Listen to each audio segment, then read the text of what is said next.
Você já parou para olhar o chão debaixo de uma pedra velha no seu terreno? Não é à toa que o solo ali embaixo parece diferente de todo o resto, mais escuro, mais solto, com aquele cheiro de terra boa que a gente conhece desde criança.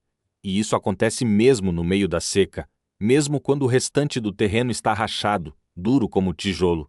Um dia eu levantei uma pedra que ficou no meio do terreno há meses, e o que eu vi ali me fez parar e pensar. Tinha minhoca. Tinha aquele bichinho pequenininho que nem tem nome fácil. A terra estava úmida, fofa, escura. Era tudo o que eu tentava fazer na horta com muito esforço. E ali, debaixo de uma pedra velha, estava postando sozinho.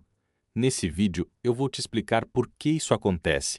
E mais do que isso, vou te mostrar como qualquer pessoa pode repetir essa condição em qualquer canto, usando o que já tem em casa ou no sítio, sem comprar adubo especial, sem chamar o técnico. Em menos de uma semana você já vai ver diferença no solo. Preste atenção até o final porque tem um detalhe que eu vou guardar para lá, e é esse detalhe que separa quem consegue um solo vivo de quem fica tentando e não sai do lugar. Antes de tudo, deixe-me ser honesto com você sobre quem esse vídeo ajuda de verdade. Se você tem um pedaço de terra, um quintal, um canteiro ou uma horta, e o solo é duro, seco ou fraco, esse vídeo é para você. Se você já gastou com adubo químico e o resultado foi fraco, esse vídeo também é para você. Agora, se você está esperando uma fórmula mágica que resolva tudo em um dia sem nenhum esforço, eu preciso ser honesto, não tem isso. O que aqui é prático, simples e funciona, mas precisa de um pouco de tempo e cuidado. E já que eu prometi uma dica rápida logo de início, vai ela. Na próxima vez que você encontrar uma pedra grande parada no seu terreno por muito tempo, não joga aí fora. Levanta com cuidado, olha o que tem embaixo, e se a terra estiver boa ali, você acabou de encontrar um mapa do que seu solo pode ser. Agora vamos entender por que aquilo acontece. O solo é um ser vivo. Isso não é figura de linguagem, é literalmente o que os estudiosos do campo dizem. Uma colher de terra boa pode ter mais seres microscópicos do que as pessoas em todo o planeta. Fungos, bactérias, micro-organismos que as pessoas não enxergam, mas que fazem o trabalho de transformar matéria morta em alimento para a planta.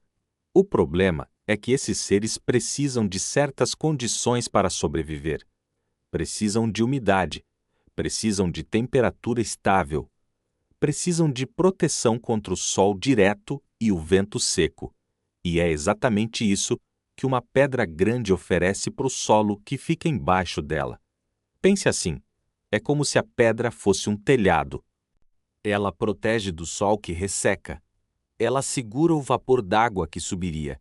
Ela protege do vento que carrega a umidade.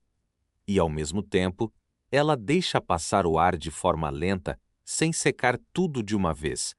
Resultado: o solo embaixo dela se comporta como solo de mata, como aquele chão debaixo da árvore antiga que você já pisou na roça, aquele que é levinho quando você coloca o pé. E tem mais uma coisa acontecendo ali que a maioria das pessoas não percebe. Daqui um pouco eu vou te explicar exatamente o que acontece com a temperatura debaixo de uma pedra durante a noite, e por isso é mais importante do que parece. Mas antes, preciso falar sobre o maior erro que as pessoas cometem quando tentam melhorar o solo. O erro mais comum é esse. A pessoa percebe que o solo está ruim e vai direto jogar calcário, jogar adubo, ver todo dia. Ela trata o solo como se fosse uma planta que está com sede. Mas o solo não funciona assim. O solo é uma comunidade, e quando você desequilibra a comunidade com excesso de uma coisa só, você mata o que estava tentando salvar. Já vi isso acontecer muitas vezes. A pessoa rega todo dia, achando que está ajudando, e o solo vai ficando massapê, pesado, compactado, sem ar. Aí a raiz sufoca, a planta murcha, e a culpa cai no sol ou na semente. Mas o problema não estava sozinho. Sempre esteve.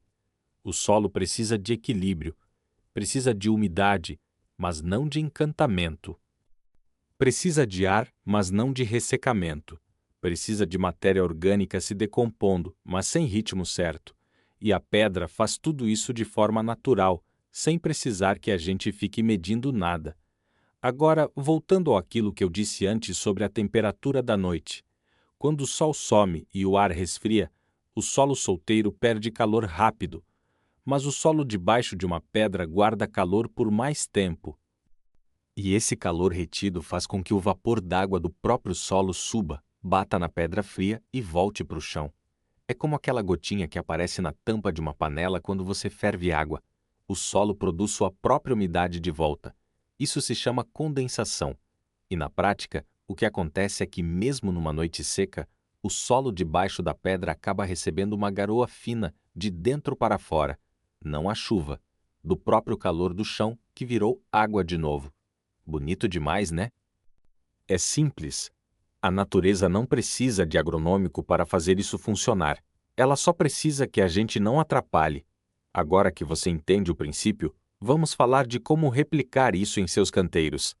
A primeira coisa que você precisa aceitar é que nenhum canteiro melhore sem cobertura. O solo descoberto é apenas condenado.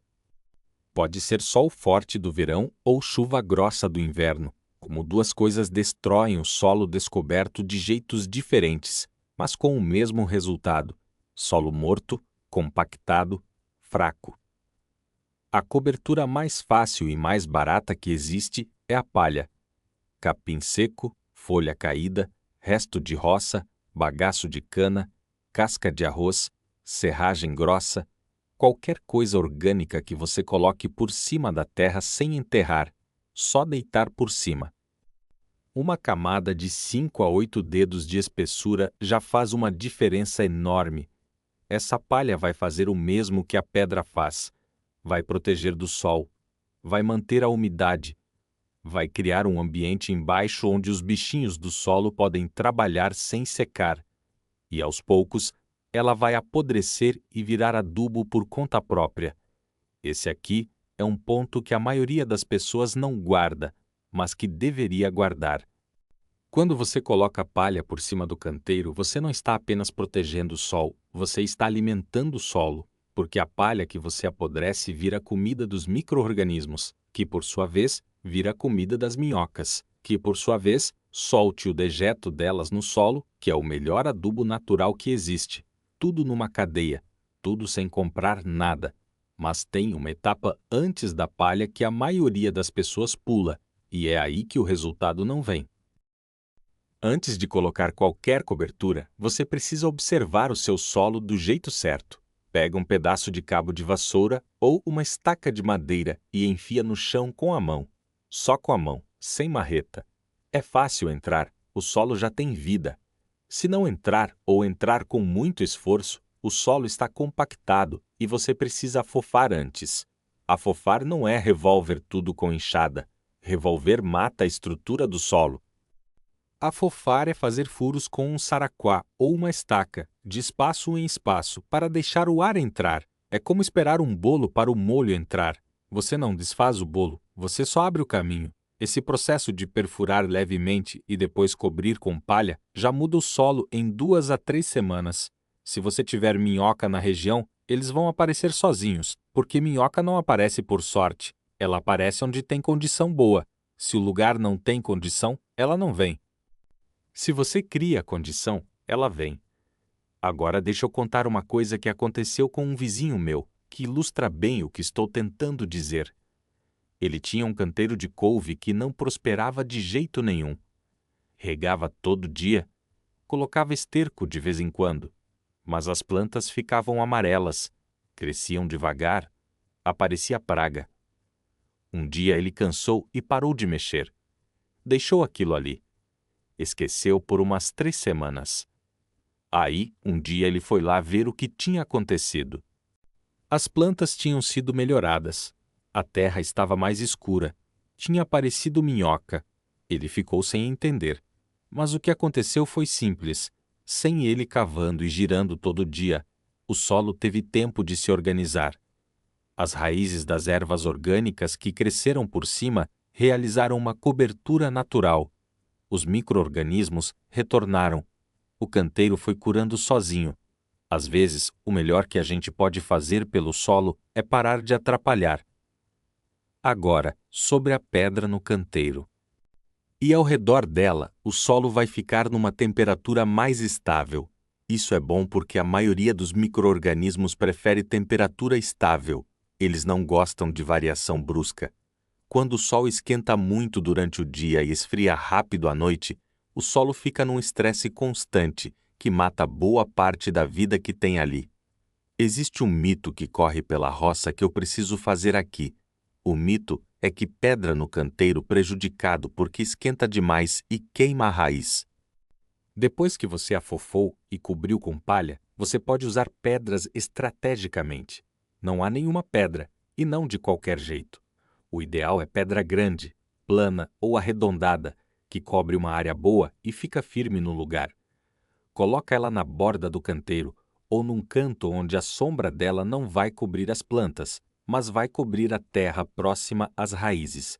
Essa pedra vai fazer o trabalho de regulador de temperatura. De dia, ela absorve calor. De noite, ela solta. Isso não é verdade na maioria dos casos. O que acontece é o contrário. A pedra absorve a calor antes que o solo absorva. E esse calor fica na pedra, não no chão. Então, de certa forma, a pedra está protegendo o solo de superaquecimento. O único risco é se a pedra ficar em contato direto com o caule de uma planta jovem no pico do verão. Aí sim pode queimar, mas pedra no solo ao redor da planta, sem tocar o caule, é aliada, não inimiga. Estuda isso direito porque é o tipo de coisa que muita gente acredita errado e passa para frente. Tem outro ponto importante sobre a palha que a maioria das pessoas não sabe e que faz muita diferença no resultado final. A palha não pode ser verde. A palha verde ainda está viva, ainda está competindo com o solo por nutrientes, ainda vai liberar substâncias que podem ter habilidades específicas.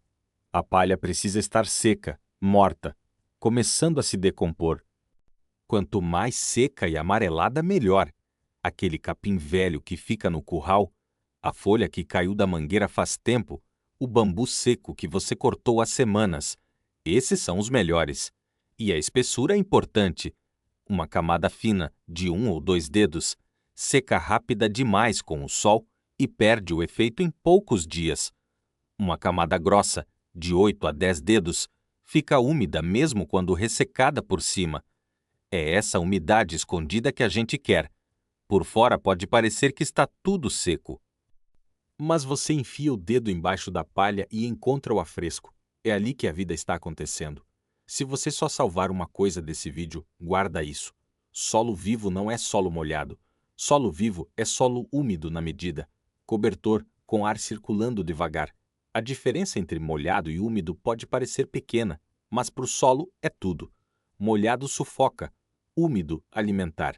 Para saber se o seu solo não está no ponto certo, tem um teste simples que você pode fazer com a própria mão. Pega um buraco de terra do seu canteiro, aperta bem na mão fechada e abre. Se a terra se solta em pedaços úmidos, mas sem grudar no palmo, está no ponto. Se escorrer água, está encharcado. Se virar pó seco, está muito ressecado. Esse teste vale mais do que qualquer aparelho ou medição.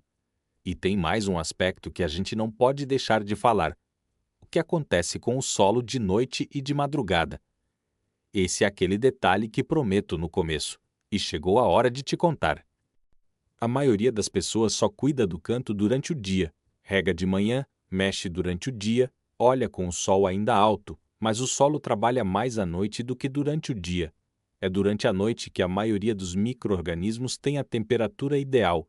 É de madrugada que acontece uma condensação. É no escuro que a minhoca sai para se alimentar na superfície. Então, quando você coloca cobertura no canteiro antes de proteger, você está dando proteção para o solo no momento em que ele mais precisa. A palha retém o calor da tarde enquanto o ar esfria. Isso cria aquela diferença de temperatura que gera a condensação que eu expliquei antes. Água de graça, sem ligar a bomba, sem gastar nada. E tem mais. Se você puder colocar um pouco de material orgânico úmido sob a palha seca, como uma camada fina de esterco curtido ou resto de cozinha, você cria uma espécie de isca para a minhoca. Ela vai da área seca para a área molhada durante a noite, trabalha ali, deixa o dejeto dela e só vai melhorar a cada noite sem que você precise fazer nada. Estudos de solo em geral mostram que canteiros com cobertura permanente podem ter até 3 vezes mais atividade biológica do que canteiros descobertos na mesma propriedade. Não preciso acreditar em mim. Pega 2 canteiros do mesmo tamanho, planta a mesma coisa nos dois, cobre um com palha e deixa o outro descoberto. Em 2 meses, a diferença vai ser tão clara que você mesmo vai entender. Agora tem um alerta que precisa ser dito com clareza. Se o seu solo já está muito compactado, muito seco e muito morto, nenhuma palha no mundo vai resolver em uma semana. O solo degradado demora para se recuperar. E se você tentar plantar antes do solo estar minimamente recuperado, as plantas vão crescer fracassadas, vão atrair praga, e você vai culpar a semente, o clima ou a terra. A culpa é da pressa. O solo não respeita a pressão, respeita processo. E o processo começa antes de plantar, começa no preparo, começa na cobertura. Começa em deixar o solo descansar com proteção por pelo menos 2 ou 3 semanas antes de colocar qualquer muda ali. Esse ponto derrubou muita gente que tenta e desiste, porque ela prepara o solo hoje e planta amanhã, e não funciona. Então ela acha que o método está errado, mas o método está certo. O tempo que ela deu ao solo é que estava errado. Você chegou até aqui, então vou te dar a sequência prática completa que resume tudo o que você viu até agora de forma direta. Primeiro, você observa o solo. Use o cabo de vassoura para testar a compactação. Olha se tem minhoca, se tem vida. Faça o teste do pegue na mão. Segundo, se o solo estiver muito compactado, você afofar levemente com furos de estaca ou saraquá, sem revólver. Terceiro, você coloca uma camada fina de material orgânico úmido por cima. Pode ser esterco curtido, resto de cozinha, folha verde picada, só uma camada fina.